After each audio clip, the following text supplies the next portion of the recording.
S K super TMT, the long life TMT.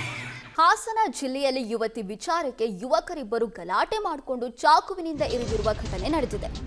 ಜಗಳ ತಾರಕಕ್ಕೇರಿ ಓರ್ವ ಯುವಕನಿಗೆ ಮತ್ತೊಬ್ಬ ಯುವಕ ಚಾಕುವನ್ನ ಇರಿದಿದ್ದಾನೆನ್ನುವ ಮಾಹಿತಿ ಸಿಗ್ತಾ ಇದೆ.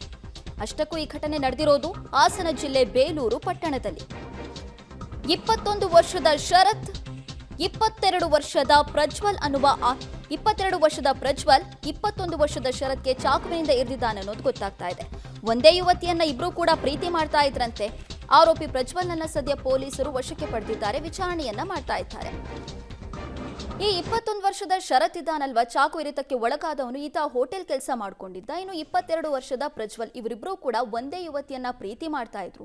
ಕಳೆದ 2 ದಿನಗಳಿಂದ ಇಬ್ರು ಮಧ್ಯೆ ಗಲಾಟೆ ನಡೀತಾ ಇತ್ತಂತೆ. ಇವತ್ ಬೆಳಗ್ಗೆ ಶರತ್ ಪ್ರಜ್ವಲ್ ಮನೆಗೆ ಹೋಗಿದ್ದಾನೆ. ಆಗ ಪ್ರಜ್ವಲ್ ಚಾಕುವಿನಿಂದ ಶರತ್ಗೆ ಇರಿದಿದ್ದಾನೆ. ಸದ್ಯ ಶರತ್ನನ್ನ ಆಸ್ಪತ್ರೆಗೆ ದಾಖಲು ಮಾಡಿ ಚಿಕಿತ್ಸೆ ಕೊಡಲಾಗ್ತಿದೆ. ಬಟ್ ಪ್ರಜ್ವಲ್ನನ್ನ ಬೇಲೂರು ಠಾಣೆ ಪೊಲೀಸರು ಅರೆಸ್ಟ್ ಮಾಡಿದ್ದಾರೆ. 2 ದಿನದಿಂದ ನಡೀತಾ ಇದ್ದಂತ ಗಲಾಟೆ ಇವತ್ತು ಚಾಕು ಇರಿತದವರೆಗೂ ಹೋಗಿದೆ.